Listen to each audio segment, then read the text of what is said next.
Labą dieną, susitinkam šiandien mūsų motinystės What the Fuck podcast'e. Ir šiandien turim labai ypatingas svetes. Tai yra Ieva ir Rūta.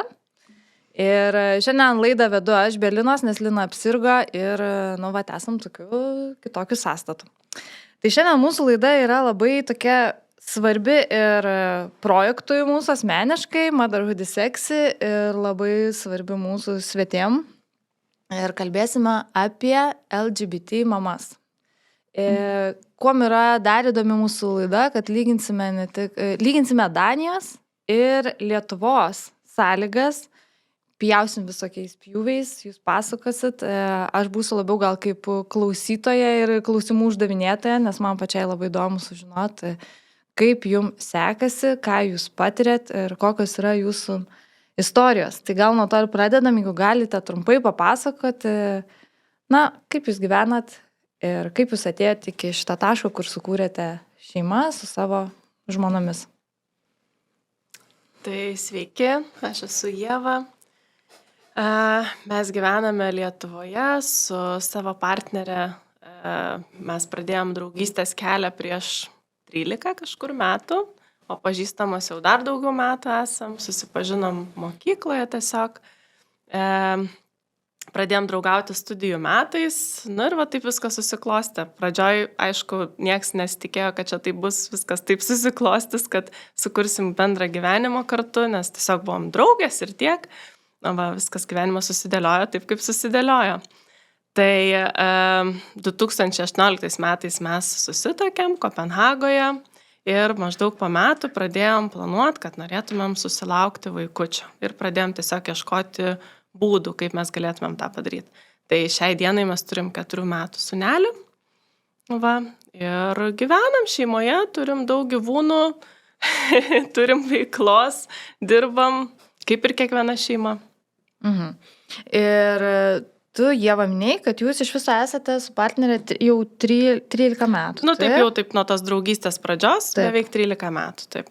Ok, gerai. Dabar Rūta, apie Rūtą, tai aš esu girdėjusi LRT dar dokumentikui senai ir kai mes susirašėm per projektą, labai apsidžiaugiau, kad apskritai mus visas taip suvedė ir galėjau jūs pakviesti laidą.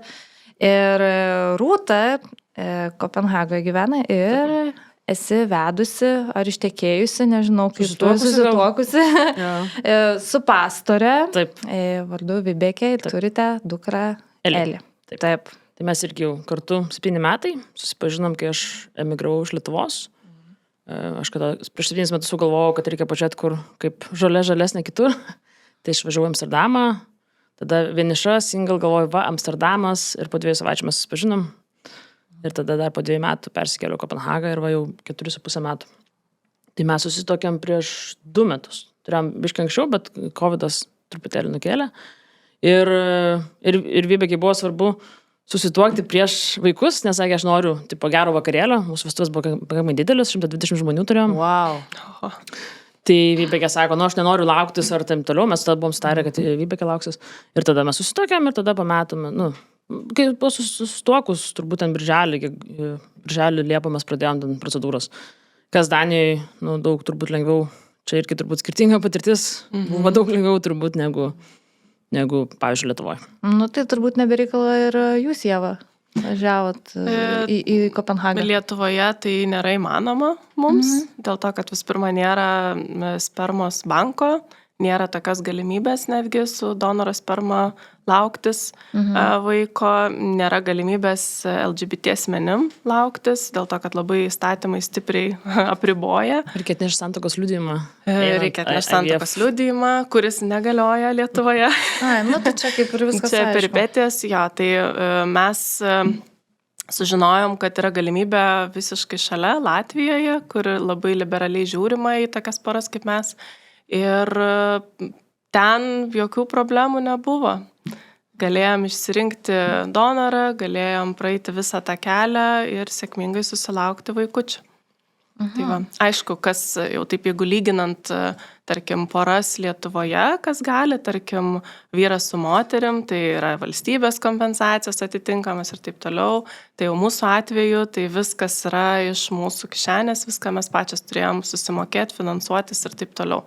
Tai va toksai, Kiek kainuoja tokia prabanga LGBT asmenims sugalvojusiam susilaukti vaiko? Čia jau praėjo 4 metai, tai turbūt labai daug kas keitėsi, bet kainuoja 4-ženklę sumą.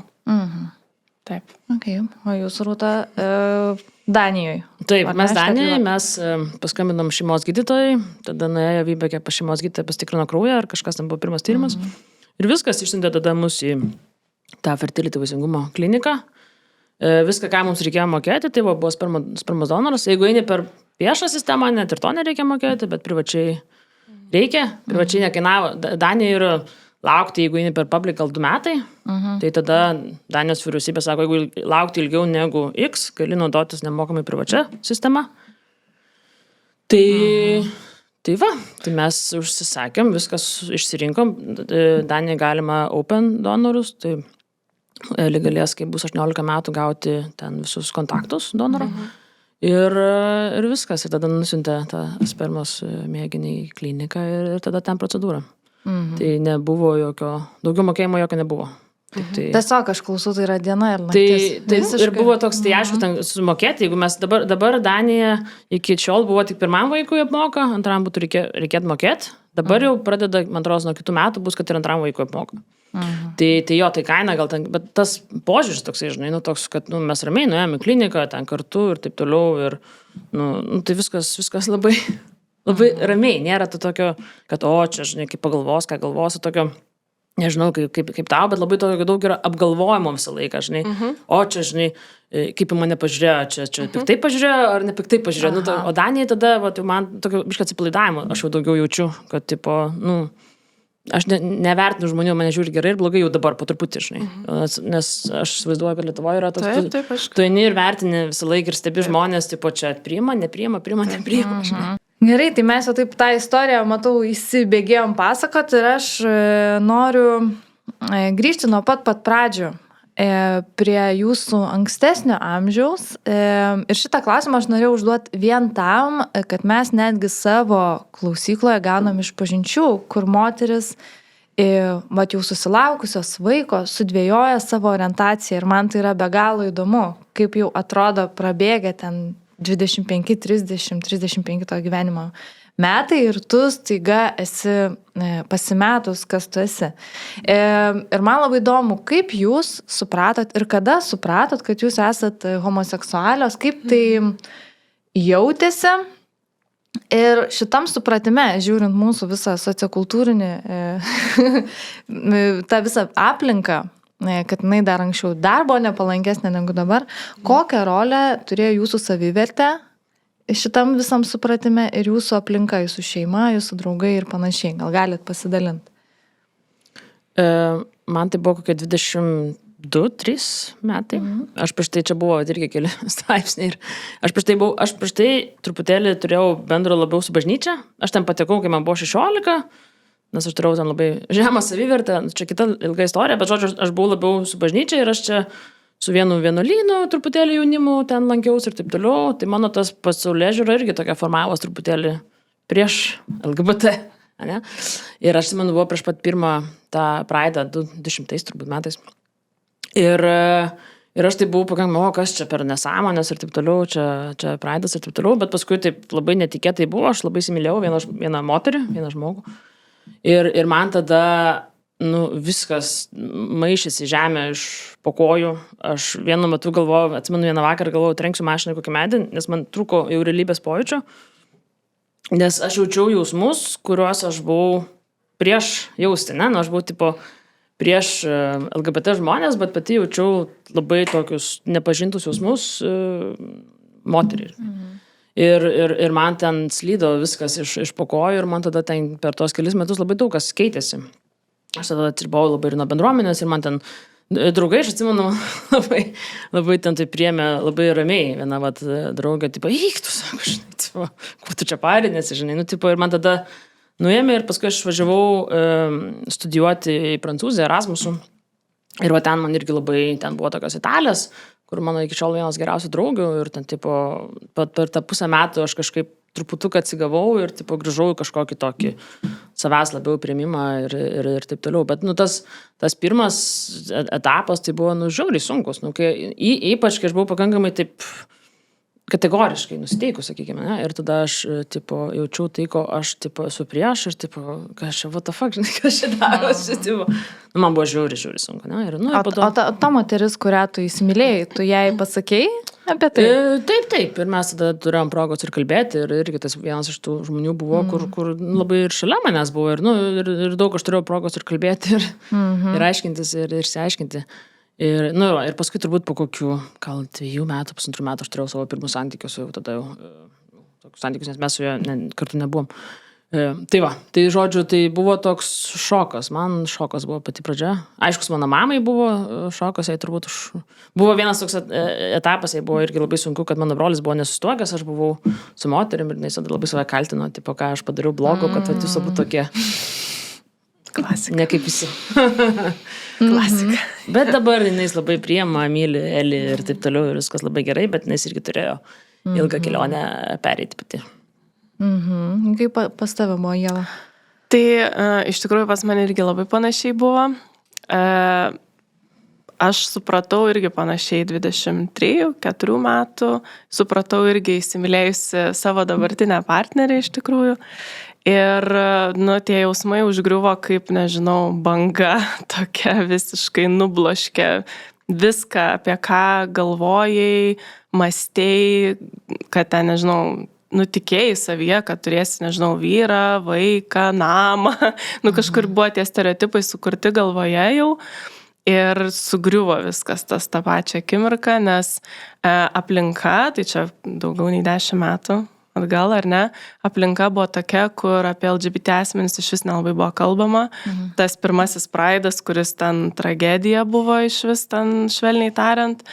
Ir nugazdino labai tą aplinką, jauteisi toks nesaugus, toks pažeidžiamas ir toks vienas.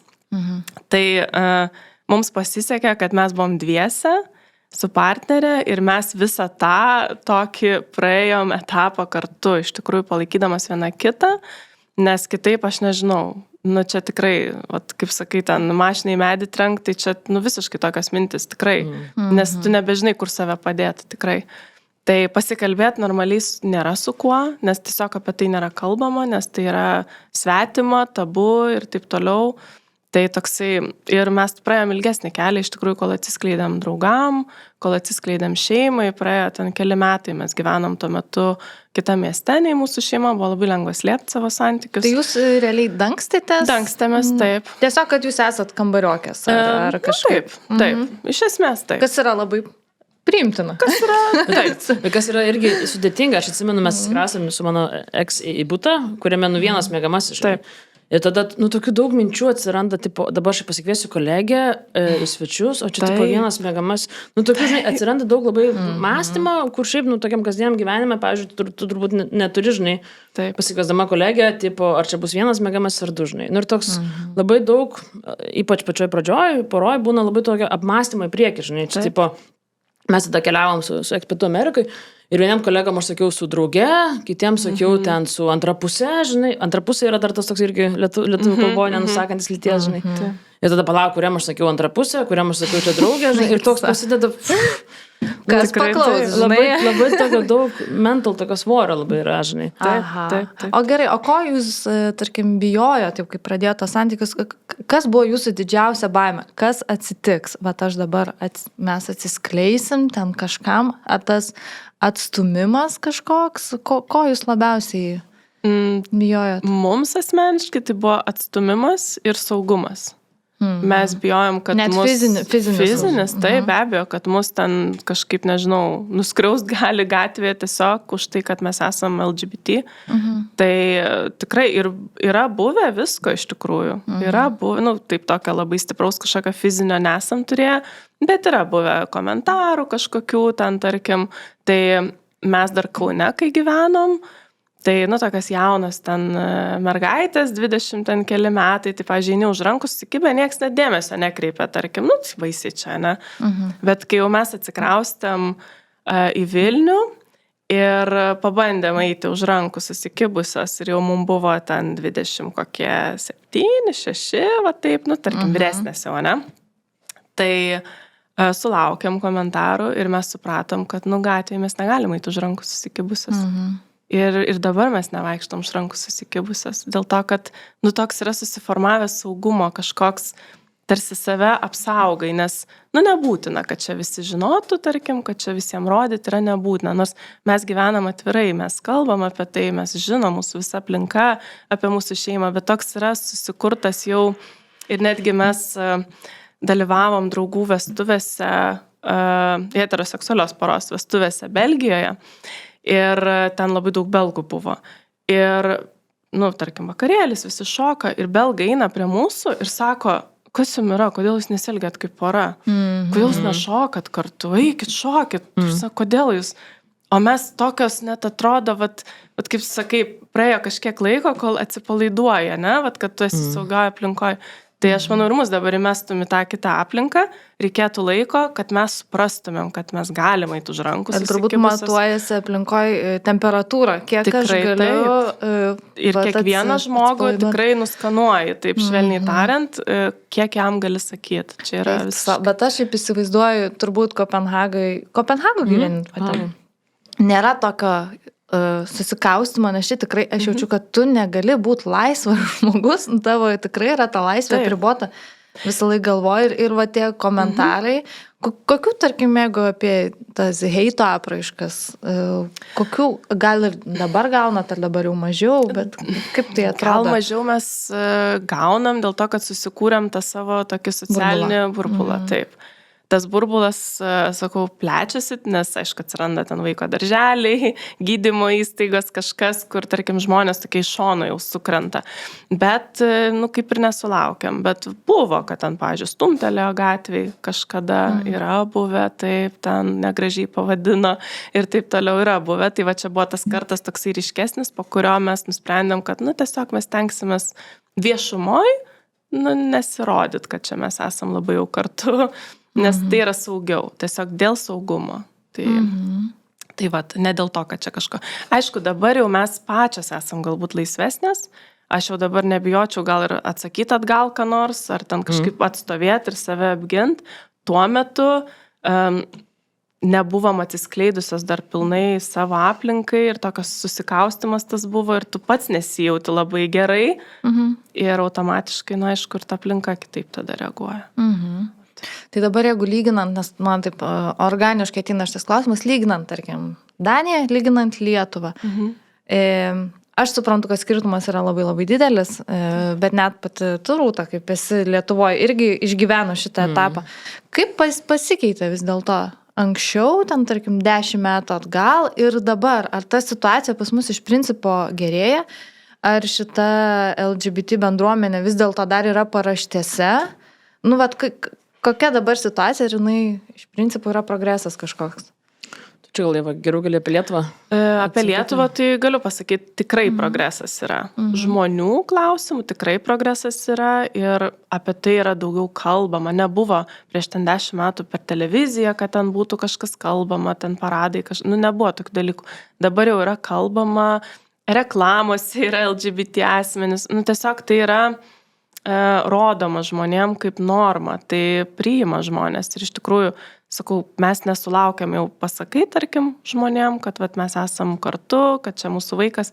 Jie kažkaip pasimeta būna žmonės, taip matai tiesiog žmonių akise pasimetimą, bet komentarų tokių jau, kad ten taip labai kažką, aišku, atsirenkam kam sakyti, bet nesulaukia tokių. Tai tas požiūris, aš manau, keičiasi, apie tai yra kalbama ir mes pačios labai stengiamės tam švietėjišką, kaip sakau, veiklą užsiimt.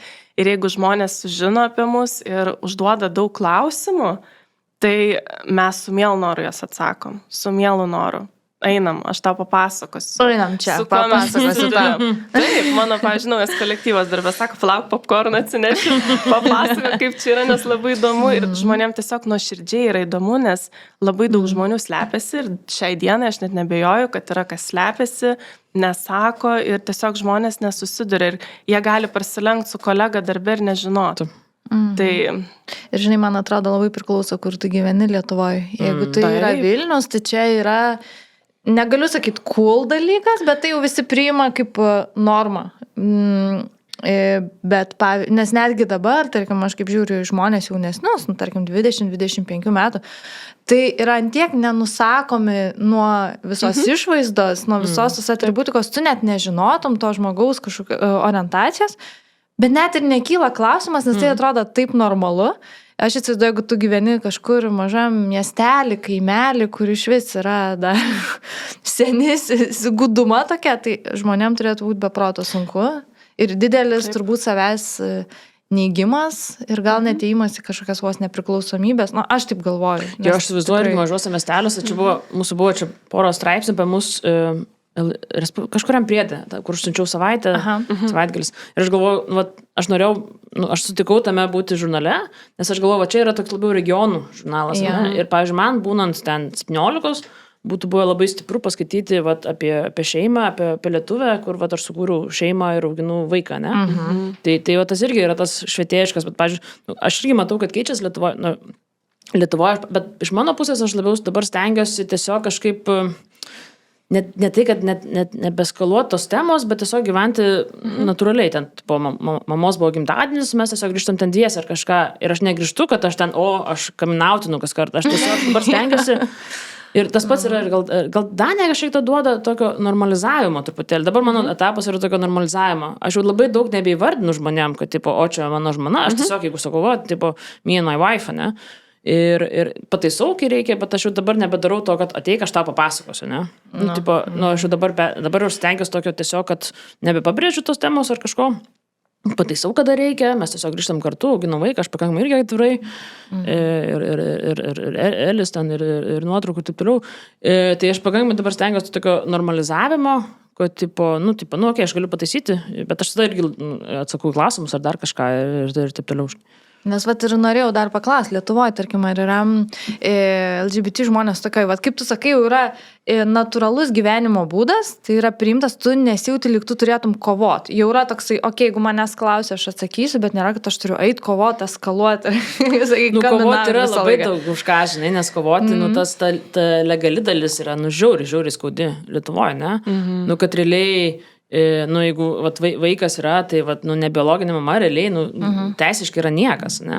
Ir kovoti, tai tos minimalios tokios legalios apsaugos, tai žiauriai yra sunku, aš įsivaizduoju, žinai. Pavyzdžiui, man Eli gimimo liudijime mes esame abi, ne? Jis kol kas dabar turi Danijos pilietybę, bet nors sutvarkysiu ir Lietuvos kažkada. Bet mes jos gimimo liudijime esame abi, ne? Ir jeigu aš važiuoju ten, nežinau, vaiko pinigai ateina ir man ir Vybekiai, žinai, darželio, ten dabar atėjo sąskaita, darželio irgi ateina ir man ir Vybekiai, žinai. Demit, galėtų. Bet tokio yra legalumo, nes jeigu, pavyzdžiui, nežinau, ten ar kažkas atsitiktų Vybekiai, ar ten, nežinau, gyvenime išsiskirtumai, tai aš gaunu ir teisės ir pareigas kartu, ne? Tai tokio yra, Lietuvoje kovoti, tai tikrai. Lietuvoje kovoti, žmonėse požiūris, ten viskas keičiasi, bet ta legali dalis labai, labai erzina.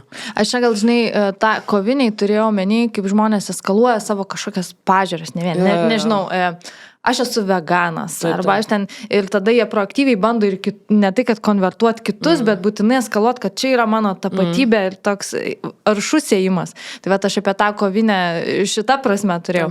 Bet apie legalę visą teisinę pusę, tai aš iš vis tiesą pasakius, kai mes susitarėm šitam pokalbį, aš net nebuvau apgalvojus, kad čia kažkokie yra niuansai. Ir tada Ieva man įrašė voice 8 minučių.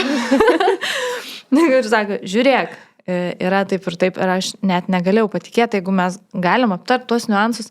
Tai aš jau supratau, kad Danija yra viskas. Vėl Danija, žinai, tai gerai, kad Vybekė yra Danija, ne? Jeigu mes būtume abi lietuvės ir aš turėčiau vaiką registruoti Lietuvos ambasadoje, tai pamiršk, žinai. Bet kadangi yra Vybekė Danija, ne, tai mes einam pagal Danijos teisę ir tada aš galiu, žinau, aš vieną atvejį iš Amerikos viena mergina užregistravo Lietuvoje. Nu, ten bus ką veikti, kad aš lietuvišką pasą tvarkyčiau. Tada greičiausiai Vybekės nebeliks lietuviškam. Gimimo liudijime liksiu tik aš, žinai. Bet tai viskas okei, bet tik dėl to, kad Vybekė yra Danija. Nu, čia tik dėl to, žinai, ne tai, kad Danija, ne? Okay. Bet su Lietuvos, tai žiauriai liūdna situacija. Labai liūdna situacija. Tai papasakok, Ieva, kokie yra esminiai va dabar tie dalykai, kurių jūs pasigendat ir kas labai skausminga yra? Tai pradedant nuo to, kad mes esam susituokusios Danijoje, mums tas buvo svarbu, Lietuvoje santuoka mūsų turi 0 reikšmės absoliutų, tai yra tiesiog papirėlis, kurį galim įsirėminti ir žiūrėti jį, jisai turi 0 reikšmės, mes esam tiesiog, nežinau, kambariokės. Net ir sugyventinės, tokio žodžio apie moteris Lietuvoje nėra. Mes tiesiog kambariokės esam, draugės esam.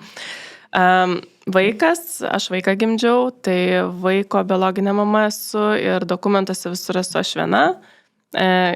Kur yra tėtis, ten yra brūkšniukas, tėčio nėra. Aš esu vieniša mama Lietuvoje, paprastai šnekant.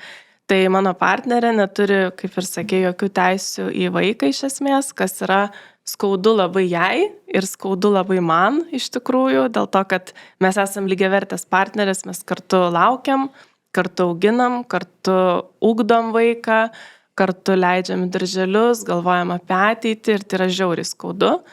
Ir nedaug dieve man kažkas atsitiktų, aš net nenoriu pagalvoti, kas būtų. Ir kas mums belieka kalbėti su mano tėvais, dėl to, kad legaliai tada vaikas pereitų tikriausiai jiems, kad jie nepaliktų mano partnerės už borto ir kad jie padėtų jai galėti auginti jį toliau, dėl to, kad jinai yra mama lygiai tokia pati kaip ir aš. Tai čia yra žiauriai skaudi tema ir man ramiai šnekėti apie tai yra labai labai sunku iš tikrųjų. Tai vat, jau nekalbant apie kažkokius ten turtinius reikalus, pavyzdžiui, bendrą turtą mes kartu galim turėti, bet mes esam bendrasavininkės, draugės. Ir tarkim, nežinau, manęs arba mano partneris neliktų, paveldėjimo teisė yra ne tokia pati kaip, tarkim, vyrų ir žmonai. Jau mums reikėtų mokėtis ten mokesčius, GPM. Žinai, sako, testamentą, tai gali sutvarkyti testamentą? Taip, testamentą, taip.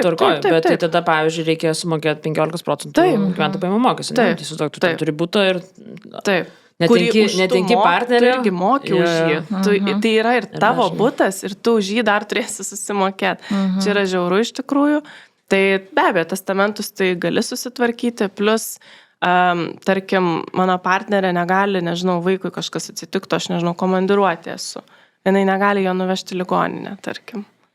Jinai negali, nes jinai nėra teisiškai, jinai turėtų taip jau skambint mano tėvam tada vos ne, kad jie važiuotų į ligoninę, ten žiauriai sudėtinga iš vis yra, arba aš turėčiau kažkokiu būdu ten greitai atsirasti ten, aš net nežinau, ar mano tėvai iš tikrųjų galėtų taip jau normaliai, žinai, irgi ten legalius parašus kažkokius dėtų, bet tikriausiai tai būtų legaliau negu katinai, tai yra absurdas iš viso. Tai jeigu, tarkim, mes kažkurį ligoninę papultume, mes neturim viena kitos atžvilgių jokių sprendimo teisės, jokios absoliučiai, nei prie medicininių įrašų prieit, nei kažkokius sprendimus daryti, nieko absoliučiai. Pavyzdžiui, kai vaikas gimė, mano partnerė neturėjo teisės gauti jokių atostogų, kur, tarkim, tėtis gauna mėnesį atostogų ar nebūti.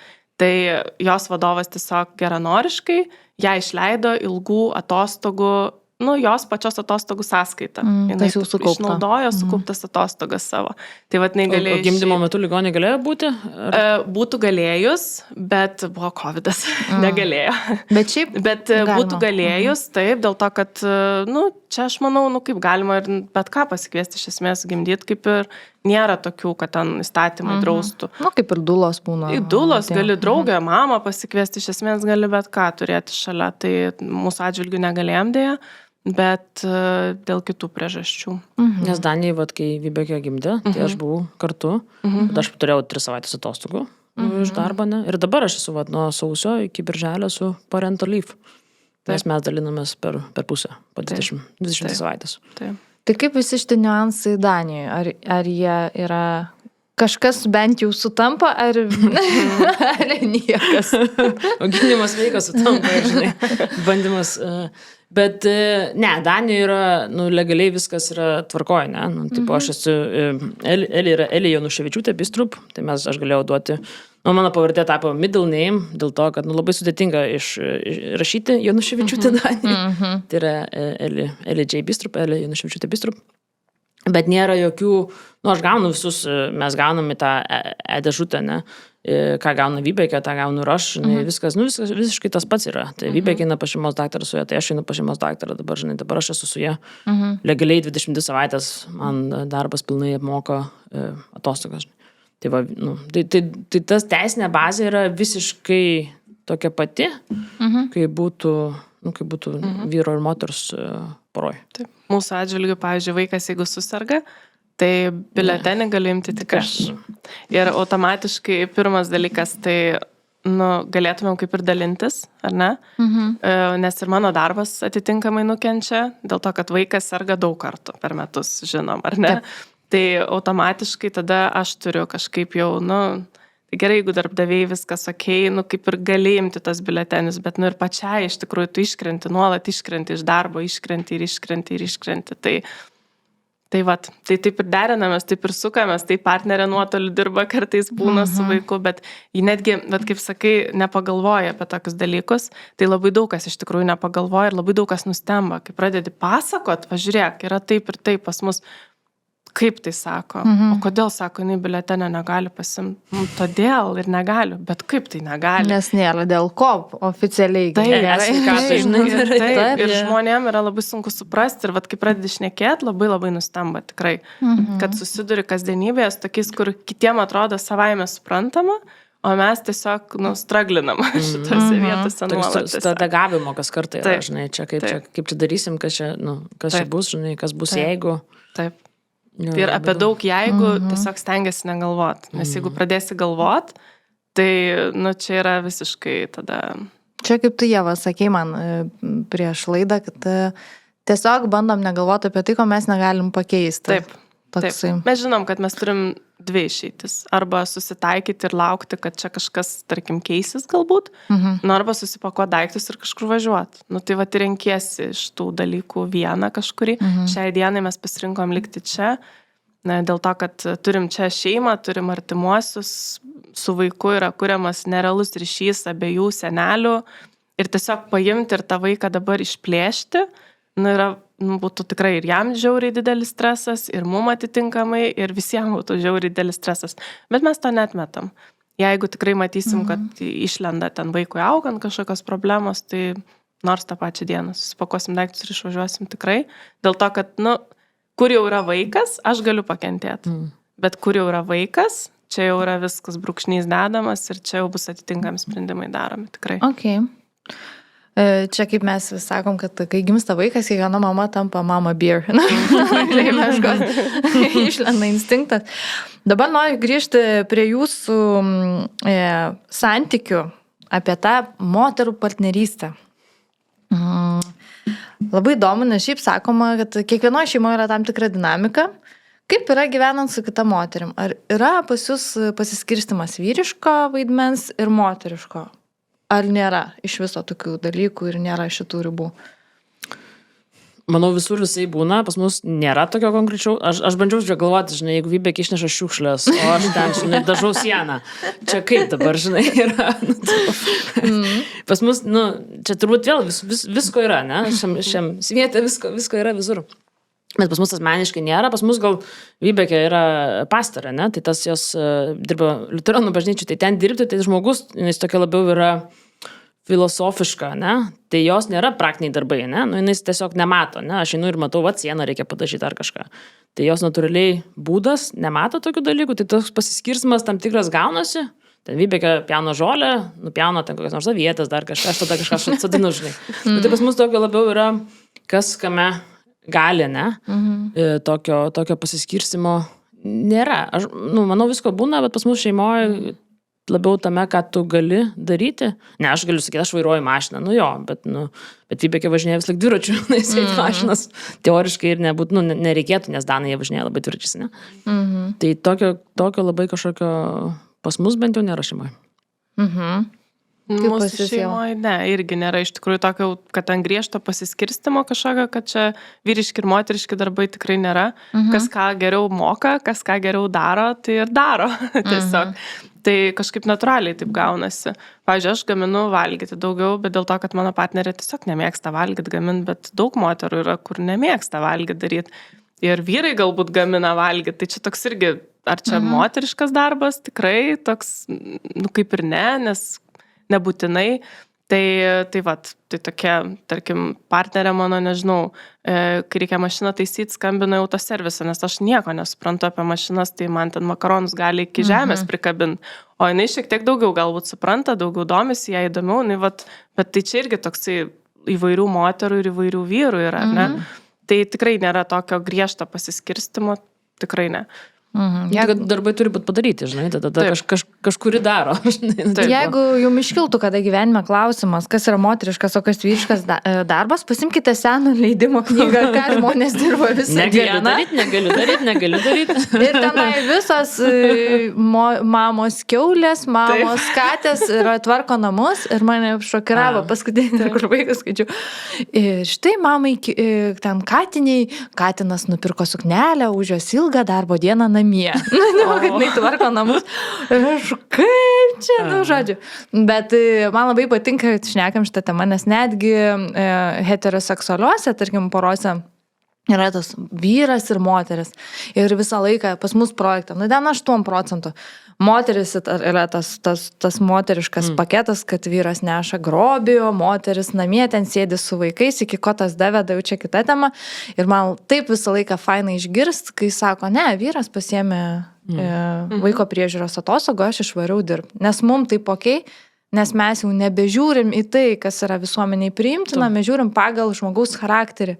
Ir taip vienas su kitu gyvenam. Tai man šitas labai fainas dalykas, labai progresyvus ir aš vis noriu su šitų projektų išlipti iš tokių nusistovėjusių, kad tai yra moteris prie židinio supuojas šalių vaiką, žinai, prie puodų, o vyras korporacijose sėdi su pamoj kėdėj. Žodžiu. Jo, tai dabar apie jūsų šeimą norėjau paklausti. Kaip apskritai atsirado, užgimė tas jausmas turėti vaiką? Ir koks jūsų buvo kelias iki to, labai, labai įdomu. Pasidalinkit. Tai mes turbūt, mes, kadangi susipažinom Amsterdame, mes porą metų buvom long distance, ne? Aš gyvenau Amsterdame, Vybekė gyveno Kopenhagoje, mes labai skraidydavom. Ir iš pradžių taip gal žiūrėjau, reikia pabandyti, čia visai įdomus, vertas santykis bandymui, ne? Ir tada buvo ta riba, kur maždaug 2 metai, kur buvo, arba aš kraustusi ir kažką mes bandom, žiūrim, arba ne, žinai. Ir tada aš persikraušiu. Ir tada mes kažkaip pradėjom kalbėti iš po lėto apie tas vestuves, vaikus kažkaip labai natūraliai, iš tikrųjų tos temos, nežinau, čia gal 3 plus ateina, žinai, tau kyla tokių klausimą, ne?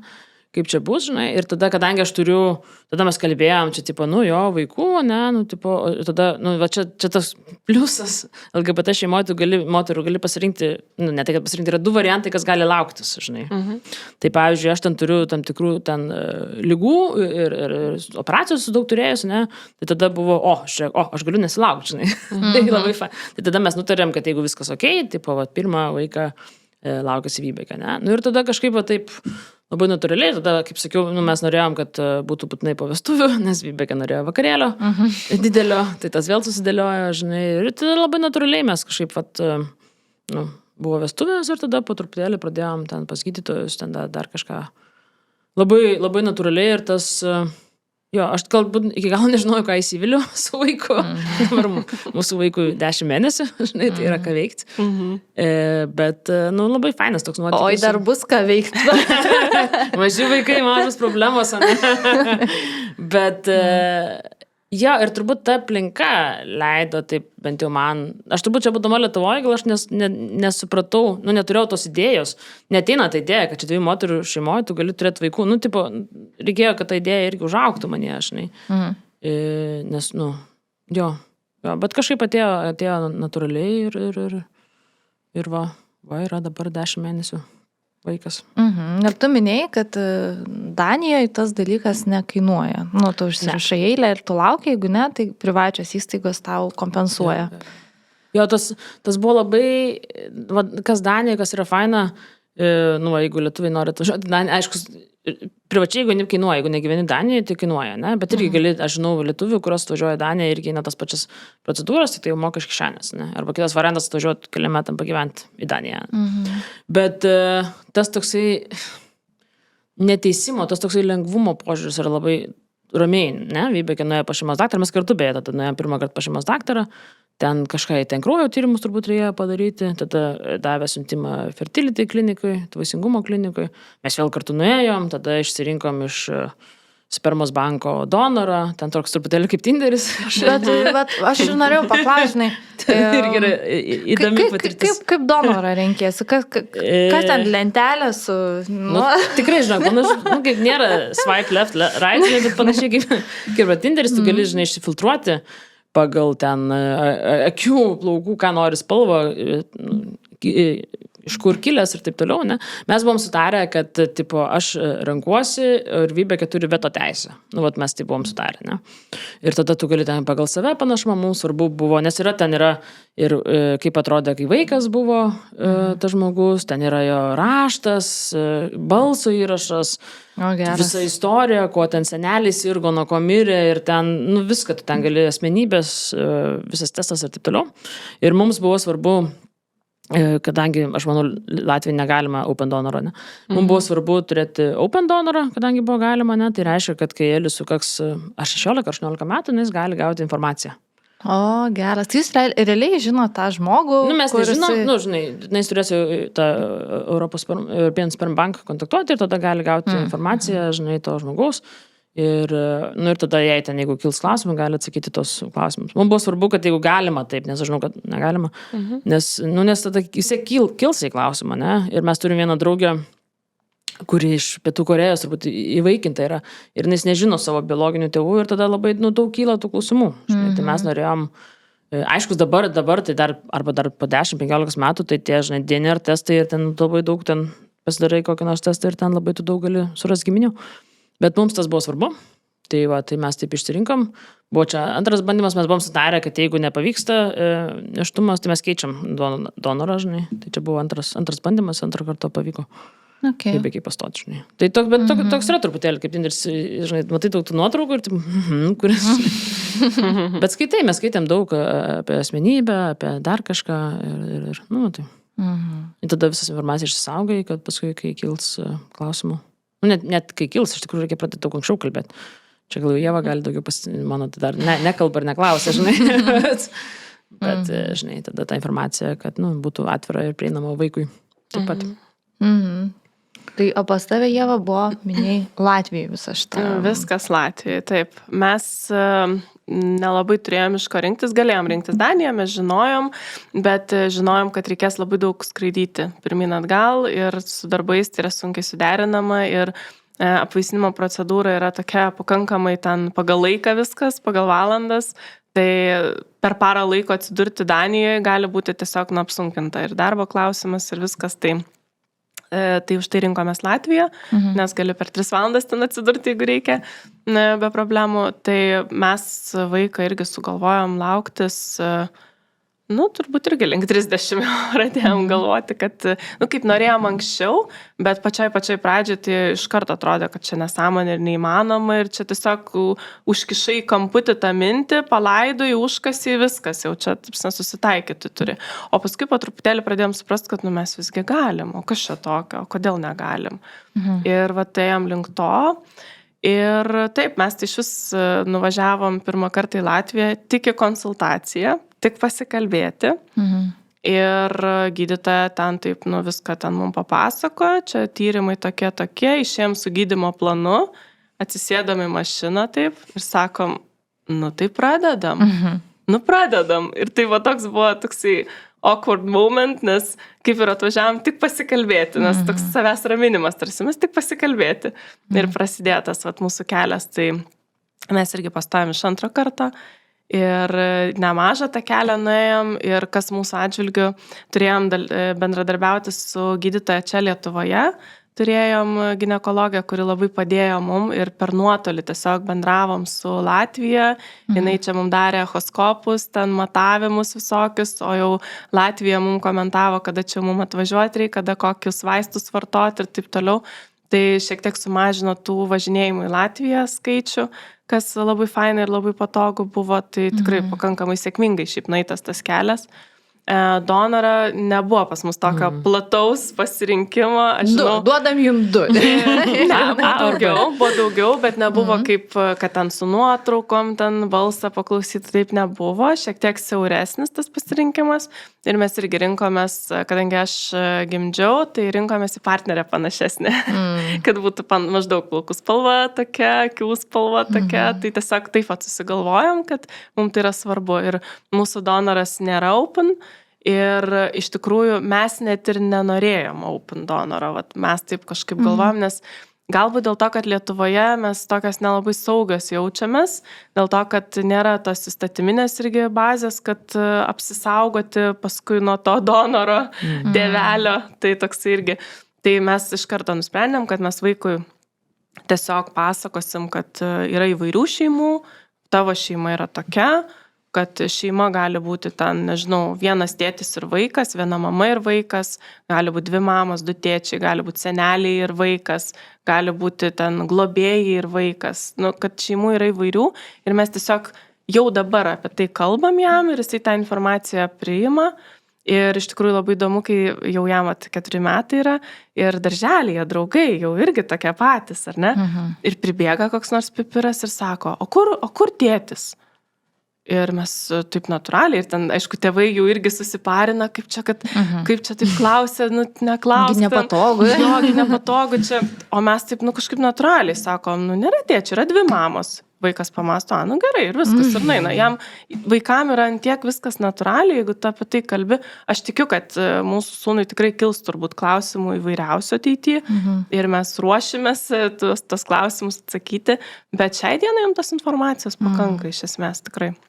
Aš šito klausimo nepasirašiau, bet jūs, kol šnekat, man jisai taip iškilo. 1 mėnesiai, kai moteris pagimdo, jie iš vis yra crazy. Vienom būna labai daug laimės, kitom nebūna tiek daug laimės, bet apskritai ta visa pradžia yra visiškai keičia visą gyvenimą. Pas jūs yra skirtingi pasirinkimai. Rūtos atveju žmona laukėsi, Ievos atveju tu pati laukėsi. Dabar, kai vaikas gimė, kaip pas jūs, ar nebuvo tai labai sudėtinga, nes vis dėlto partnerė nėra tiesiogiai susijus genetiškai. Ir kaip ta tokia psichologinė situacija, ar nebuvo, nesijautė ten, tarkim, tarp partnerių kažkokio atstumimo, kad aš nešiojau čia, aš dabar gimdžiau šitą vaiką, tu čia nieko nesupranti. Ar nebuvo tokių įdomių momentų? Pačioj pradžioj. Nes aš įsivaizduoju, paskui jau viskas Mūsų šeimoje tai tikrai ne. Nes mano partnerė labai buvo didelė pagalba nuo pradžios. Tai ne tai, kad pagalba, tai partnerė, mes kartu viską, kartu. Ta prasme, jeigu aš maitinu, tai jinai man tą vaiką atsikelia ir atneša į lovą, paduoda, paruošia viską ten, ta prasme, paima, padeda atgal. Tikrai dalyvavimas nuolatinis kartu, čia net nėra, kad padedu ar kažką, tiesiog nuolatinis kartu dalyvavimas. Tikrai nebuvo tokio. Čia, aišku, jos galbūt reikėtų klausti. Galbūt Rūta iš kitos pusės galės tą pakomentuoti. Jai pačiai galbūt ir buvo kažko, aš nežinau, bet neatrodė bent jau. Jinai tikrai džiaugiasi ir nesijautė to tokio, kad ten ryšį kūrė su vaiku nuo pradžių. Ir aš manau, kad ta genetika ilgainiui turi mažesnę reikšmę, nei kad tas sukurtas ryšys su vaiku. Iš tikrųjų, jeigu tu jį nešioji, supuoji, myluoji. Ir šiaip, net ir vyro ir moters, tarkim, komandoje, tai moteris pagimdžiusi, vis tiek jinai yra tas žmogus, prie kurio tas leliukas yra prilipęs. Tėtis, jis gali ten paimti, bet vis tiek mama yra toksai žmogus, prie kurio tas vaikas vis tiek limpa, ypatingai 1 mėnesiais, ar ne? Paskui jau ten pasiskirsto kažkaip. O pradžioje maitinimas ir visa kita, vis tiek krenta tam tai gimdžiusiai moteriai. Tai manau, kad ir pas mus lygiai taip pat natūraliai tas viskas susidėliojo visiškai be O kaip tavo atveju? Pas mus irgi buvo viskas labai natūraliai. Kažkaip jau tas irgi partnerystė, nes iš pradžių turėjau atostogos, buvo mano 3 savaitės tos parental leave, tada aš jau savaitę darbą ir dar buvo vasaros. Mūsų gimė birželio, tai buvo labai dėkingas metas visom vasarom atostogom, tai realiai iki rugpjūčio aš buvau namie. Tai mes irgi, ir Vybek irgi labai tokia yra nesisavinant iš vienos pusės, ne, irgi labai tokios daug partnerystės yra tame, ne, jinais maitino pirmus tik tai 2 mėnesius. Realiai pirmas kelias savaitės buvo pilnai ir paskui jau buvo papildomai visokie ten mišinukai ir taip toliau. Mūsų gimė mažo svorio, tai mes tokiam buvom kariuomenės režime, kas 3 valandas maitinti. Tai tada buvo viskas, kartu, žinai, jinais ten pamaitina, tada aš perėmiau, tada ten tas mišinukas, tada ten pabuojas, tokia visa buvo kariuomenė, žinai. Tai visame tame, kartu ir tas, žinai, genetika. Jo, aš galiu, žinai, jeigu yra juokas, žinai, jeigu kažką Eli padaro blogo, aš galiu kaltinti genetiką, žinai. Ne mano genai, žinai. Bet iš kitos pusės, daug būna ir vyro moters šeimų, kur, pavyzdžiui, ten vyro sperma, žinai, neveikia ir ten, žinai, donoras atsiranda ar dar kažkas. Tai tas, žinai, žinai, aš buvau nuo pat ten pirmos akimirkos, kai gimė, ten ir tos genetikos kažkaip, jinai ištirpsa tą genetiką labiau. Aiškus yra ten kažkokia, ten, jo, Vybekė labai ten filosofiškai ir sakau, jeigu Eli, žinai, bus taip, tai tu gali juokaut labiau, tą genetiką atsiminti ar dar kažką, bet kasdieniniam gyvenime ta genetika taip labai pratirpsta. Ir dabar, ypač aš dabar esu tose parental leave, motinystės atostogos, ne, ir mes, keliavom ten 2 mėnesius Zelandijoje ir taip toliau, ir tada, žinai, aš dabar esu čia grįžus 4 dienos, yra pirmą kartą, kad aš esu su Eline kartu nuo sausio mėnesio tiek ilgai. Kaip jautiesi? Gerai. bet ir mes važiavom kovo mėnesį, aš dėsė buvau su Eli grįžus į Lietuvą, Vybekė, aišku, Vybekė savaitę buvo, nematė, pasilgo labai ir taip toliau. Bet ta genetika, jo, turbūt paskui gal kai klausimų ten kils apie ten kažkokias, nežinau, istoriją, genetiškos dar, kažkokių tokių. Bet ir Vybekės šeimoje yra, man labai patinka, yra labai daug tų negenetinių brolių. Pavyzdžiui, Vybekės tėtis yra miręs, kai jai buvo ten 5 metai. Ir Vybekės mama buvo su patėviu, ne, ir tada dabar tas patėvis iš pirmos santuokos turi 2 vaikus, ne. Tai labai yra Danijoj tas bonus, tai Vybekė turi bonusinį brolį, bonusinę sesę, ne, kurie šiaip nėra jokio kraujo ryšio tarp jų, ne, bet brolis turi vaiką, tai jos yra pusseserės. Mano mama sako, kažkada nuotrauko, jos panašios, jos sako, bet genų 0, nėra kartu visiškai, žinai. Ten Vybekės senelis irgi yra ne genetiškai jo senelis ir taip toliau. Ten Vybekės pirmas patėvis yra atlikęs jos gyvenime. Labai toks yra didelis miksas, tokia modern šeima truputėlį, kur visi ateina į šeimą, bet jau sunku išeiti, žinai. Ir visi ten, ir didžioji dalis yra negenetiškai. Vybekės ant patėvis, kuris Eli senelis, yra negenetinis senelis, žinai. Tai tokio... Bet tarkim, aš supratau, kad jūsų irgi labai įdomu, visiškai skirtingi yra approachai, kaip vaikui... net apie tos open ir ne open donorus. Kaip jūs su Vybeke aiškinsit savo dukrai, tą visą šeimos modelį? Mes norim kuo atviriau. Aš labai noriu iš tikrųjų padaryti knygutę, žinai, artimiausiai ten, kad paskui ten, žinai, kur močiutė, nes yra Lietuvoje močiutė, o Danijoje yra bestemo, žinai, tipo visi, žinai, kas močiutė, kas donoras, sudėti informaciją ir taip toliau, žinai. Ir man labai patinka tas, kad, ta mūsų šeima Danijoje yra labai, visko visur, ne, tai tas, tai jinais neturėtų jausis vieniša, ne, nes, tavo pusseserė, tai nėra tavo genetiškai pusseserė, ne, tavo pusseserė nėra genetiškai susijusi su savo močiute, ne, tai mūsų tiesiog yra toks didžiulis miksas, tai aš noriu kuo atviriau pasakoti, padaryti kažkokią knygutę, jai suprantama amžiui ir ten parodyti ten nuotraukas to donoro ir taip toliau, ir kuo daugiau, kuo atviriau.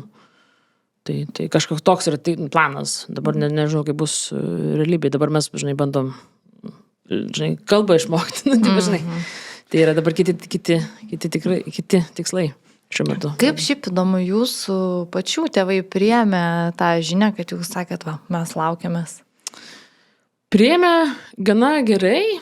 Mano mamai turbūt truputuką reikėjo laiko susivokti, ar jinai čia tikra močiutė ar netikra močiutė. Jinai kažkaip sakydavo, čia Lėnė yra mano ošvinė. Tai sakydavo, Lėnė, čia va, jau tikra močiutė, čia, bet nesakau, tu močiutė, jis bestimo, ne? Nu, tai sakau, va, žiūrėk, jos senelis yra taip pat genetiškai nesusijęs kaip ir tu. Nėra nieko genetiškai, ne? Tai truputėlį kilo tokių klausimų, bet jis labai dažnai matosi. Tai jis buvo atvažiavus Liepą, tada mes buvom grįžusios rugsėjį, tada jis vėl buvo atvažiavus lapkritį, mes Kalėdas čia šventėm. Tai dabar jis labai yra įsitraukus ir labai myli tą Elį. Bet pradžioj buvo toksai čia, tipo, ar aš tikra močiutė ar ne. Bet paskui vėliau, bent jau man nėra sakiaus, kad kyla kažkokių klausimų ar kažko. Mūsų atžvilgiu tai irgi pas mus nebuvo tokių klausimų, kad dėl genetikos kažkaip ta genetika nueina į paraštės, tikrai viskas apie ryšio kūrimą su vaiku. Ir tiek mano tėvai, tiek partneris tėvai labai noriai bendrauja su vaiku ir yra močiutė, senelis, ten babytė, dedukas, viskas yra aišku, vaikui yra aišku, seneliam yra aišku ir mes, kadangi čia vietoje gyvenam, tai šis matomės labai dažnai ir pasiema kartais vaiką pas save pabūti ir po darželę pasiema ir tikrai šventės kartu ir visa kita, tai nežinau, nekyla jokių klausimų iš tikrųjų. O apie patį neštumą, tai kadangi jau mes pačios buvom nuėjusios labai ilgą kelią iki to neštumo atsiskleidimo, suvokimo savyje, atsiskleidimo aplinkai, nes jau taip buvom nusprendusios, kad jau vaikui atsiradus turi žinoti tikrai ir darbovietė ir visi, kad nebūtų vaikui gimus jokių melų, jokių netiesų ir taip toliau, kad viskas būtų aišku. Tai jau tas kelias buvo labai ilgas nueitas, tai tėvai jau žinojo, kad mes einam iš esmės link to, tai kaip ir labai džiaugiasi ir tikrai nebuvo tokių nuostabų, kad čia kaip čia taip, tikrai ne. Labai visi džiaugiasi ir labai visi laukia iš tikrųjų. Bet aš manau, būna visko, žinai. Net ne. Aš žinai, kaip mūsų tokie gerieji, laimingieji atvejai. Jo, aš ir klausiu, kad tie tėvai, tokie open. Kur nebūna open tėvai, žinai. Ir kas tada būna? Jie visiškai nukerta ryšį, tiesiog jisai nemato savo senelį. Nes aš įsivaizduoju, kad yra toksai Lietuvoje irgi, bet aš tik įsivaizduoju, ką žmonės pasakys. Ir tas, ką žmonės pasakys, yra toks stiprus, kad net yra paaukojami tie artimi labai santykiai. Taip. Tai mūsų tėvai irgi, aš negaliu sakyti, kad jie taip iškart priėmė tą mūsų homoseksualumą kažkaip kaip, čia labai viskas gerai. Ne, jie turėjo irgi nueiti tą ilgą kelią savyje, susitaikyti, nes yra tokių labai keistų, net nežinau, pavyzdžiui, kaltinimas savęs turbūt tėvų irgi, ką aš padariau ne taip, kad mano vaikas toks viduje. Ir kitas yra toks labai, nežinau, gal mamom ypatingai, kad, tai dabar anūkų nebus. Tai tas toks yra. Tai tikrai, ir aš manau, kad labai daug mamų, tėvų, labai daug pereina per tą tokį stiprų. Bet jeigu yra stiprus, normalus santykis tarp tėvų ir vaikų, to atstumimo, manau, ir nėra, jeigu tas santykis iki tol jau toks nelabai koks buvo. Arba pagalbos gali gauti, ne? Irgi buvo kažkokia tėvų LGBT grupė, tėvų, kurie turi LGBT vaikus grupę. Mano mama irgi prisijungdavo karts nuo karto, kas irgi labai padėjo pamatyti, nes jeigu jis gyvena mažesniam miestelį, tai padėjo pamatyti to truputėlį Vilniaus tėvų ir taip toliau. Tai aš tada labai didžiavausi tada, kad jis važiavo. Tai aš manau irgi yra svarbu pagalbos, bet aišku, yra tėvų, kurie nenori jokios pagalbos, kurie žino, kaip yra geriausia jiems. Ir mano mamai, ir labai daug skudžių istorijų būna. Taip, mano mamai, tai kiek žinau, labai padėjo tas, kai jinai pradėjo išdrįsti, pasakyti savo aplinkai, savo draugam, savo bendradarbėm ir sulaukti nuo adekvačios tos reakcijos. Tai čia viskas labai fainai. Ir tada atsirado tokia ramybė, man taip atrodo, jos viduje, kad viskas čia bus gerai, ta prasme, kad viskas čia yra tvarkoj, žmonės nereaguoja kažkaip čia nenormaliai, nes tu automatiškai, kaip bendrauji, tokia aplinkoje esi, tarp tokių žmonių esi, kurie priima normaliai. Tai davė irgi tos ramybės, manau. Bet jūs kalbate apie mamas, o kaip tėčiai? Mano tėtis tai nelabai reaguoja, jisai toks labai ramus, bet jisai niekada man nėra nieko pasakęs, jisai pagamai šaltas žmogus ir niekada man nieko nėra pasakęs, komentavęs ar kažko. Jisai toks kažkaip. Ką dar norėjau pridėti, kad mano atveju tai labai padėjo tas spalvos ta laida. Nes aš tada taip viešai išėjau, žinai, nes mano aplinka tikrai žinojo, Bet tada vis tiek buvo ir viešai, ir praėjo ten daug kur, ne? Ir atsimenu, kažkaip mama sakė, dabar, nebereikia niekam sakyti, viskas visi žino, visa aplinka ten, giminės tolimesni, ten, nežinau, mokytojai, visa ta tokia antro rato aplinka. Nebereikia atsiskleisti, mamai. Nebereikia atsiskleisti, aš tai pakankamai stipriai mes ten išėjom, tam spalvos, žinai, ir tada tai buvo viskas visiems aišku, viskas, žinai, taip ramu. Nes sunku yra ir tėvams. Labai. Ten aš atsimenu, gal klausdavo, ar turi ten, žinai, vaikiną, neturi, žinai, ir tokio, vėl to tokio, žinai, prasideda labai, o mano, tėvas, tai labai kažkaip nieko jis man nesakė, bet džiaugiasi, kai Eli grįžta ar dar kažką ir jisai niekada nieko nėra. Buvo vestuvėse, tai kas irgi pas mus buvo daug žmonių, buvo daug labai iš Lietuvos ir buvo mano tėvas buvo vestuvėse, jis buvo pirmą kartą skrido kažkur po daugybės metų, žinai. Tai aš manau, jiems irgi buvo labai stipru pamatyti, tą visą aplinką, kaip mus priima, kaip myli, kaip ten, žinai, seneliai, ten, visi, 120 žmonių buvo. Mes turėjome ir tėtų iš Lietuvos, ir pusėserių, ir taip toliau, tai jiems buvo toks, eye-openeris biški, žinai, kad, čia, žinai, viskas okei, ne? Tai aš manau, po to irgi laiko labai daug davė. Tokio pat ir giminiai, tokio buvo, kažkaip dabar niekas nebeakcentuoja. Šiuo metu. Taip. Bet tas atvirumas, jisai, aišku, žmonėms, kurie yra nepasiruošę ir kuriems sunku, tai tikrai nereikia ten atsiverti, reikia save saugoti ir taip toliau, žinai. Tai čia, žinai, bet man padėjo truputuką lengviau, aš jaučiuosi truputėlį lengviau gyventi, žinai, po to. Aš turiu mažiau mąstyti. Nors ir taip, pavyzdžiui, mes dabar skridom į Naują Zelandiją, ne, ir tada žiūri, per Katarą skristi negalim, žinai, tada skrendam per Singapūrą ir vis tiek yra labai daug ir vis laiką bus to tokio galvojimo, ne? Kur mes saugios, kur mes ne. Tai gerai, tada mes skridom per Singapūrą, nes per ten saugiausia, nes per Katarą, tai vis tiek gali už kalėjimą uždaryti, žinai, LGBT šeimos poros. Tai tokio yra, dar ir visada turbūt bus to. Nes ten neegzistuoja toks. Nėra kai kurių pasaulio šalių, kur mes turbūt darysę su vaiku neįvažiuosim, žinai. Dviese, kad su vaiku parodyti, žinai. Ir tik klausimas, ar aš tikrai noriu važiuoti tą šalis, kur ten, žinai, galiu į kalėjimas, žinai. Bet yra to tokio, galvojimo į priekį, čia, žinai, kur ten, tipo, Balis, gal nelabai, Tailandas geriau, žinai, tokio, visą laiką jau bus turbūt. Taip, čia, kai renkėsi šalį, kur keliauji, tai pirmiausia, ką Wikipedijai paskaitai. LGBT ten yra saugu. Thailand. Taip, pasižiūrė, saugu, reiškia svarstam. Taip, yra tikrai, nes, tai dar dviese, bet ir taip, bet su vaiku dabar tai iš vis, kam reikia pakliūti kažkokią tokią nesąmonę. Taip. Tikrai. Aš dar norėjau grįžti prie gyvenimo su moterim. Mes vis, su draugam būna pajuokam, gyvenčiau čia ne su to dėdu, su moteriu, geriau ten mane suprasti ar panašiai. Nors tai yra nebūtinai tiesa, bet toks šiaip kilo klausimas, mes dabar su Lina diskutuojam, Lemba sako, po gimdymo, čia jau kai užeina PMS, tai mes nei pačias nesuprantam, mes jau net negalim suvokti, kaip vyrai mūsų nesupranta, nes tai yra visiškai hormonų skiriasi pasauliai. O kaip pasis, jeigu sutampa PMS, abiem moterim. Kaip ar nebūna uragano šeimoje? Nežinau, čia gal Vybekė ar Danai iš esmės labai ramus žmonės yra, žinai. Bet pas mus... Neturi hormonus. Hormonų turi, matyti visi. Bet kažkaip nežinau, tai turbūt uraganai ar pykčiai, ar kažkas konfliktai, turbūt aš nesu pastebėjęs, kad labai priklauso, reiktų gal pasiekti, žinai, kalendorių, žymėtis datas, žinai, ar labai priklauso nuo ten hormonų, dar kažko, aš manau, labai priklauso nuo nuovargio, ne? Jeigu aš esu pervargus, tai aš labai nefaina būnu, žinai, labiau priklauso nuo nuovargio. Gal tas nuovargis su hormonais biški labiau būna susijęs, ne? Bet kažkaip mes neturim, nekalinam ten hormonų dar kažko, ne? Taip. Aš einu pamiegoti tada, žinai, jeigu aš esu pikta. O Vybekė, nežinau, kažkaip nesijaučiu to tokio jo hormoninio ar kažkokio tokio, bet konfliktų aiškus būna kaip ir visur, ne? Kaip visose šeimose, taip būna konfliktų ir taip toliau.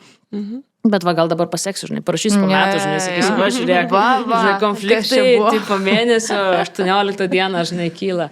Bet ne, kažkaip taip nebūna, konfliktų būna, bet, viską kaip ir visur. Nežinau, Ieva, gal pas tave kitaip. Tai aš irgi noriu paantrinti, kad mes nenurašom visko hormonam. Aišku, pajuokaujam būna ten, jeigu ten koks nors vaikštai susivėlęs ir nervuotas su debesėliu virš galvos, Tai sakai, ai, čia man PMS-as, aš ten, arba ten, nežinau, šokolado žiauriai nori, tai oi, tai čia vat, jau noriu šokolado, aš jį suvalgysiu.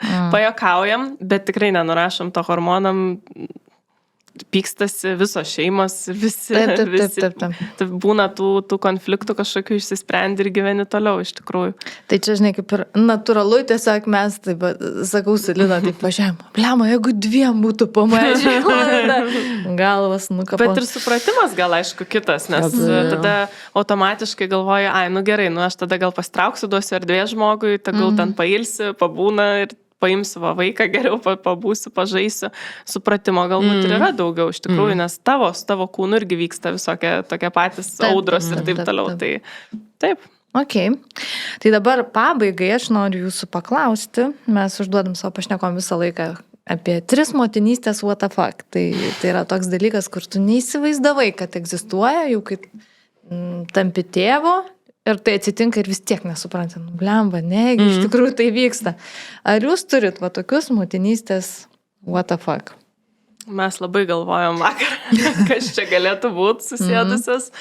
Tai pirmas, man toksai, kas šovė į galvą, tai kai tik tai gimus vaikui, iš tokių žmonių, kurie nėra tavo draugai, nėra tavo artima aplinka, sulaukdavom tokių, daugiau aš, nes aš gimdžiau vaiką, sulaukdavau tokių netaktiškų ir labai asmeniškų klausimų. Tai man buvo tikrai what the fuck. Ta prasme, kaip pasakyk žmogus... Pavyzdžiui. Nu tai kas gimė? Nu tai gimė ten berniukas, ne? O tai pati gimdėjai? O tai kaip ten tas gimdė? O tai maitini? O tai kiek valandų gimdėjai? O tai kiek svorio priaugai? O tai va tokie...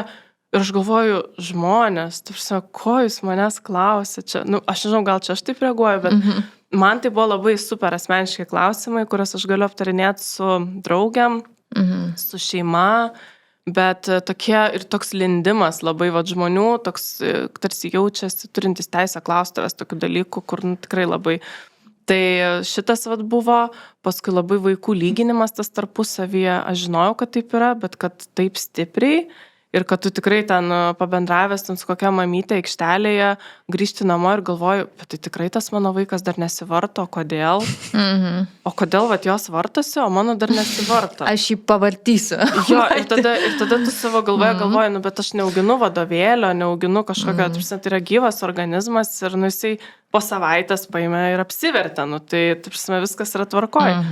Ir tokie na ir aišku, vaiko tos emocinės audros, tai čia buvo irgi žinojom, kad bus, bet kad taip. Rūta, tai čia jo, ir kad tas mažas žmogutis gali taip stipriai išvesti iš kantrybės ir taip tave išbandyti tavo paties gebėjimą valdyti savo emocijas, tai čia buvo tikrai labai didelė nuostaba ir ten, nežinau, pirko mokymus apie emocijas ir domėjomės ir klausėm ir perklausėm ir sakom, bet tai čia mums reikia pasimokyti pirmą, nes ko mes galim išmokyti mažą vaiką, jeigu pačios nemokam, tai čia irgi toks buvo what the fuck, tikrai čia, labai. Žinai, turbūt sunkiausia, save pagauni, kad tu esi su toddleriu, ateini į tą patį lygį.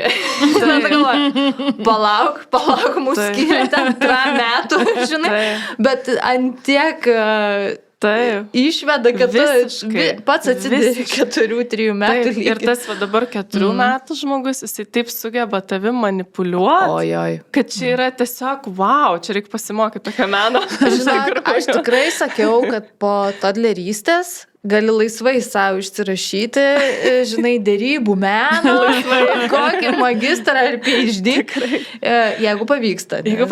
Čia yra sunku. Ir aš nežinau, kad 4-mečiai už 3-mečius yra žoskiau. Tikrai. Blogėja. Nes jie dar greičiau bėga ir yra dar protingesni. Daugiau sakinių moka pasakyti. Jo, toksai. Tikrai taip. Tai va, Rūta, tavo motinystės. Mano turbūt vienas iš tokių gal rimtesnių, tas not good enough, žinai, jausmo, ne? Kad toks jausmas, kad tikrai, ar jeigu aš ten kažką dirbu ar scrollinu tam pačiam telefone, aš jaučiuosi kalta, kad aš dabar nebūnu ten su vaiku, jeigu aš būnu su vaiku, aš jaučiuosi kalta, kad aš ten nemokau abecėlės, ten dar kažko, žinai, to savo 10 metų kūdikio ar dar kažką. Palamus dar reikės 3 kalbas kažkaip suvaldyti namuose, tai čia irgi bus nuotykis, žinai. Bet yra to tokio, arba dabar, pavyzdžiui, esu grįžus pas brolį, kur turiu sūnėną su dukterėčiu, kur myliu be proto, žinai.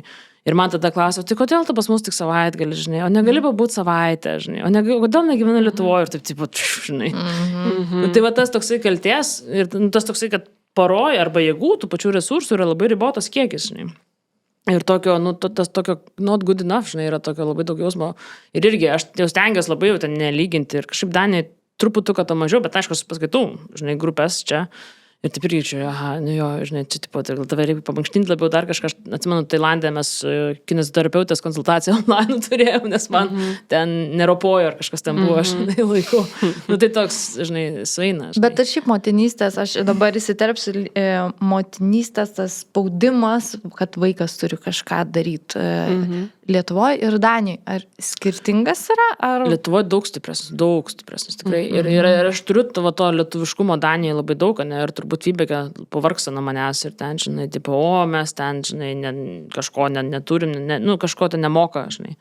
Tai Vybekė sako, tai robos, žinai, tai matys laikas robos. Kodėl, manai, taip yra?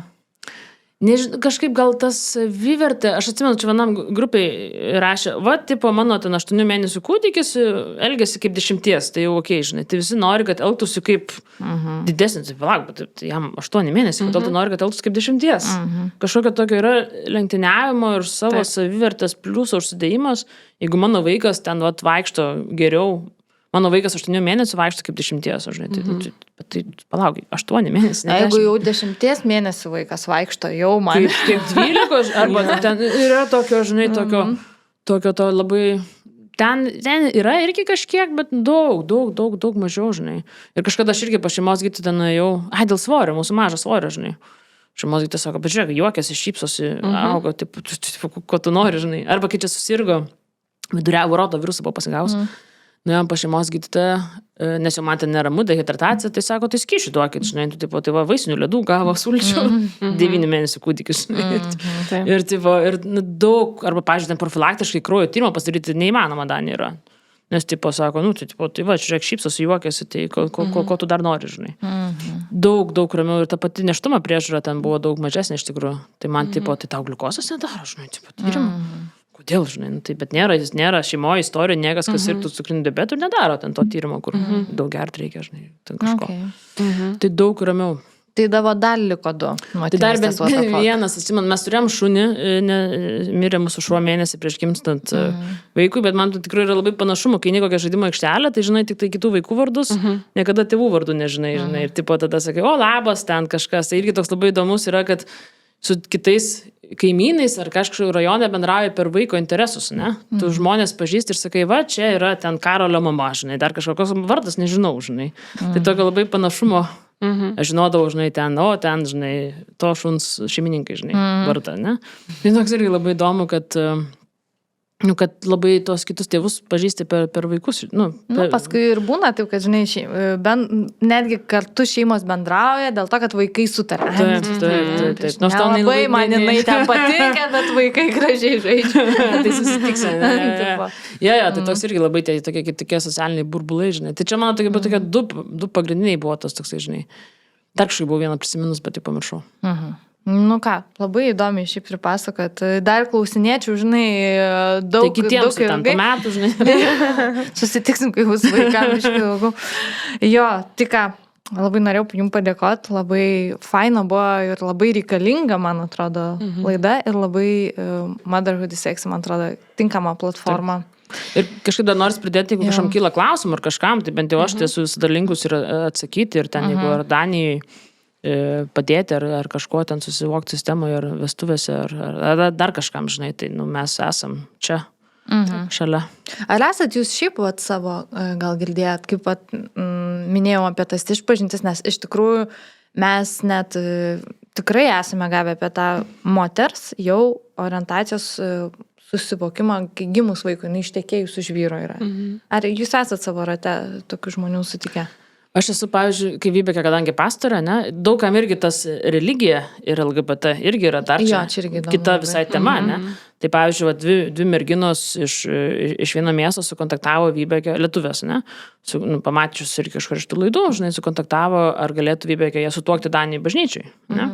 Tai, va, tokius mes esame, Vybekė sutuokė 2 Latvijos bažnyčių ir taip toliau, tai labiau per religiją ir LGBT mūsų kontaktuoja, arba ten kažkas irgi buvo viena mergina, kuri norėjo irgi pasikalbėti su Vybekė, nu, taip, tas religijos, nes Lietuvoje religija labai smerkia LGBT, ne?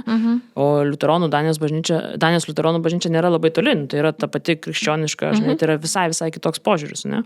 Tai labiau vat, iš to religijos kalties jausmo LGBT žmonės Lietuvoje, vat, buvo mūsų bent keli sukontaktavę iš tikrųjų. Ir dabar sutuoks irgi, man atrodo, gal kitą vasarą, irgi 2 lietuvės Danijoje. Bažnyčiai, kuri labai įspūdinga bažnyčia. Jo, žinau, mačiau per televizorių. Dabar atvažiuok, ne per televizorių parodysiu. Ir dar vieno klausimo, kad nepamirščiau, paskutinio. Ką jūs manot apie tos žmonės, kurie vis dėlto heitina LGBT, kad sako, kad čia negalima, čia ne vieta, taip toliau, nu tų senamadiškų pažiūrų. Ką jūs manot, toks požiūris sako apie tuos pačius žmonės? Aš manau, žinai, nežinau, jiems gal terapijos aš palinkėčiau labai, žinai, su savim padirbėti ir man kartais būna gaila, aš manau, labai daug yra pykčio, bent jau man taip iš šono atrodo, žinai, pykčio į save, bent jau aš kai buvau to truputėlį labiau kitoj tokio barikado pusėje, tokio tikrai pykčio, kad kiti daro, tai daug yra turbūt irgi užsislėpus LGBT žmonių, ne visi, tikrai ne visi, yra žmonių, kurių tikrai ten krikščionių vertybės, bažnyčios, katalikiškos. Bet manau, nu, daug tokio yra kažkokio vidinio pykčio, kad kiti gali daryti tai, ko aš negaliu daryti, žinai. Yra ir tokių variantų. Bet man ir kažkaip, aš linkėčiau tiem žmonėm susipažinti su LGBT porom, ne? Ir tiesiog ir pamatyti, kad tai yra viskas taip pat realiai, ne? Tas pačios problemos, tas pats, ne? Tai nėra kažkas labai išskirtinio ar kažkas, ne? Ir susipažinus ir turint savo aplinkoje LGBT šeimų ar žmonių, tada kažkaip, man atrodo, mano aplinkoje ir giminėjai, aš manau, buvo pasidarę daug ramiau, kai aš tiesiog atsiradau ar įsivardinau ar dar kažkaip tada ta kritika man asmeniškai nėra tiesiai pasakęs iš giminių niekas tiesiai. Aš žinau, kad yra kas galvoja kitaip, bet man niekas gyvenime nėra pasakė iš giminių į akis, kad kažkas ten blogai, žinai. Tai aš labai linkėčiau susipažinti ir su kitais, ir su savim, labiau tiem žmonėm.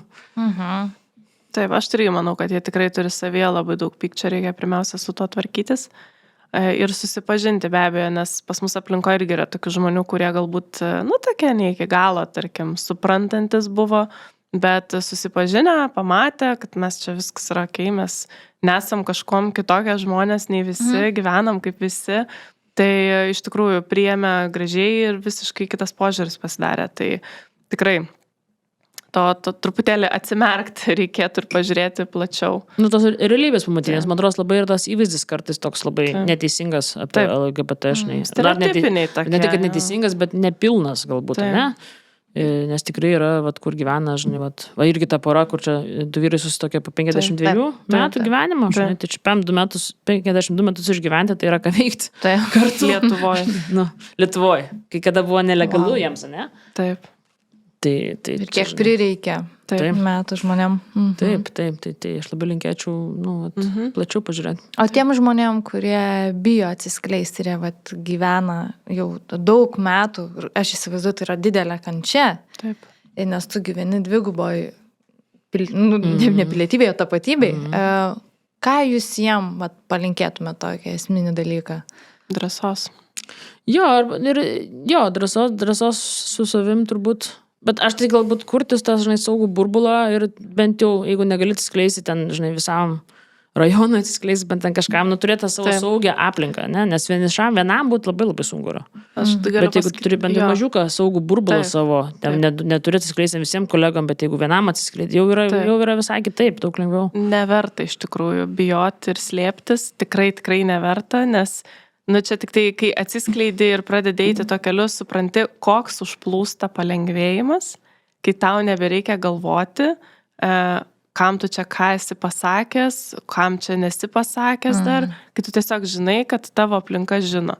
Tai palengvėjimas užplūsta ir tikrai verta nueiti tą nelengvą kelią, tikrai nelengvas yra kelias, savo viduje nueiti, atsiskleisti aplinkai, bet tikrai verta. Bet turėti kažkokią palaikymą, ar terapiją, ar turėti artimus žmonės. Žinai, vis tiek aplinkoje yra labai sunku. Taip, bent vis tiek yra aplinkoje žmonės, kur jauti, kad priims. Bijai pasakyti, bet jauti, kad turbūt priims. Tai pirmiausia, nuo jų ir pradėti, iš tikrųjų. Tai ką šitų palinkėjimų gražių. Užbaigsim mūsų įdomią laidą. Dar kartą ačiū. Ir gal dar susitiksim kažkur, išplėtoti, pakalbėti. Taip, kažką darysi daugiau projektų ar kažką, žinai. Taip, gerai. Tai ką, ačiū mūsų žiūrovam ir klausytojam ir iki kitų kartų.